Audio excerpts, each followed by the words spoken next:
BNP সরকার তার জন্য বড় চ্যালেঞ্জ হবে এই যে মিথ্যা মামলাগুলো থেকে মানুষকে রেহাই দেয়া এবং প্রকৃত মামলাগুলোকে সামনে এগোনো।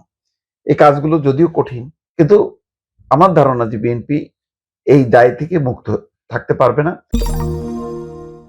একটা ইন্টারেস্টিং পরিসংখ্যান, সেটা হচ্ছে ২০ বছরে বিএনপির বিরুদ্ধে ১.৫ লাখ মামলা, আওয়ামী লীগের বিরুদ্ধে ২০ মাসেই লক্ষাধিক।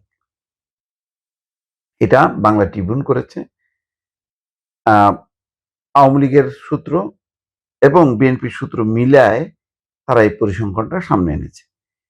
২০২৪ সালের ৫ই আগস্ট সরকার পরিবর্তনের পর মাত্র ২০ মাসেই সারা দেশে আওয়ামী লীগের নেতা কর্মীদের বিরুদ্ধে লক্ষাধিক মামলা হয়েছে বলে দাবি করেছে দলটি। যদিও সঠিক পরিসংখ্যান তারা জানাতে পারেননি, তবে এসব মামলাকে প্রতিহিংসামূলক এবং মিথ্যা হিসেবে অভিহিত করেছে আওয়ামী লীগ। অপরদিকে পুলিশের পক্ষ থেকে এই দাবিকে প্রোপাগান্ডা এবং অবাস্তব বলে অভিহিত করা হয়। বিএনপির দেওয়া তথ্য অনুযায়ী ২০০৭ সাল থেকে ২০২৫ সালে ১১ জানুয়ারি পর্যন্ত দলটি নেতা কর্মীর বিরুদ্ধে ১,৪২,৯৮৩টি মামলা হয়েছে।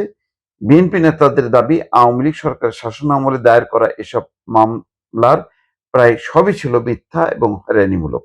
আওয়ামী লীগের অভিযোগ, দলটির প্রায় ১০,০০০ নেতা কর্মীর কোনো খোঁজ পাওয়া যাচ্ছে না, যদিও অনেকেই বলেছেন তারা আত্মগোপনে আছেন। তো এই তুলনা করতে পারে তারা।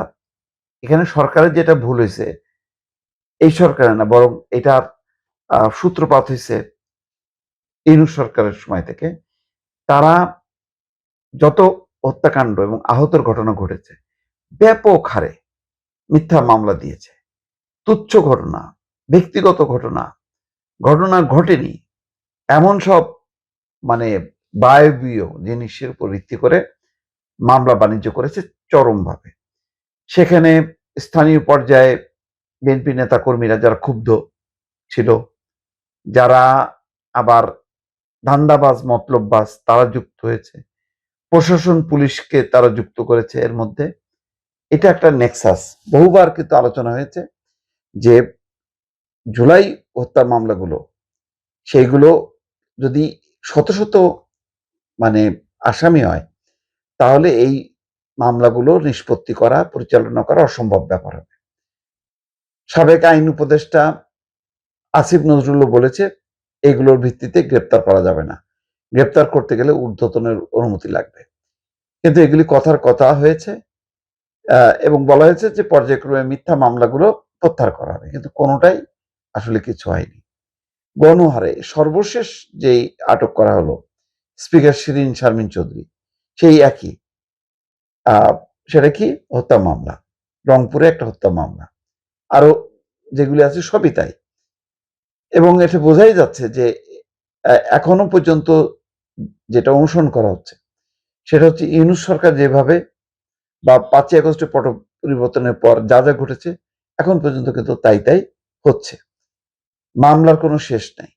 তবে বেছে বেছে বিভিন্ন ঘটনা ঘটিয়ে ২০ বছরে যেভাবে বিএনপি নেতা কর্মীদের বিরুদ্ধে মামলা হয়েছে, যেভাবে গুম খুন হয়েছে, এটা কিন্তু নজিরবিহীন। এবং একটা গণতান্ত্রিক প্রক্রিয়ার মধ্যে যে ধরনের ফ্যাসিজম, যে ধরনের নির্যাতন, নিপীড়ন, এইটা বাংলাদেশের রাজনৈতিক ইতিহাসে একটা বিরল ঘটনা হয়ে থাকবে। গত ৫ই আগস্ট পট পরিবর্তনের পর যা যা হয়েছে, এগুলি এলোমেলো একটা বিশৃঙ্খল পরিস্থিতির হয়তো পরিণতি। এটাকে বলা যাবে না যে বিএনপি এই কাজগুলো করেছে বা বিএনপি দ্বারা নির্দেশে এগুলি সংগঠিত হয়েছে। বরং বিএনপি বলেছে যে তারা এই ধরনের গণহারে মামলার পক্ষপাতী না। তারা সুনির্দিষ্ট ঘটনায় সুনির্দিষ্ট ব্যক্তিকে অভিযুক্ত করার পক্ষপাতী। এখন বিএনপি সরকার তার জন্য বড় চ্যালেঞ্জ হবে এই যে মিথ্যা মামলাগুলো থেকে মানুষকে রেহাই দেয়া এবং প্রকৃত মামলাগুলোকে সামনে এগোনো। এই কাজগুলো যদিও কঠিন, কিন্তু আমার ধারণা যে বিএনপি এই দায় থেকে মুক্ত থাকতে পারবে না এবং এটা তাকে করতে হবে। তা না হলে শেখ হাসিনা আমলের যা যা ঘটনা, যা যা দায় নিয়ে তারা শেষ পর্যন্ত চরম বদনাম মানে ঘাড়ে নিয়ে দেশ থেকে পালিয়ে গেল, বিএনপিকেও সেই বদনামের ভাগিদার হইতে হবে। সুতরাং বিএনপিকে এটা অত্যন্ত গুরুত্ব দিয়ে মিথ্যা মামলাগুলো প্রত্যাহার করে প্রকৃত দোষী যারা তাদেরকে চিহ্নিত করা, এই কঠিন চ্যালেঞ্জটা বিএনপিকে নিতে হবে।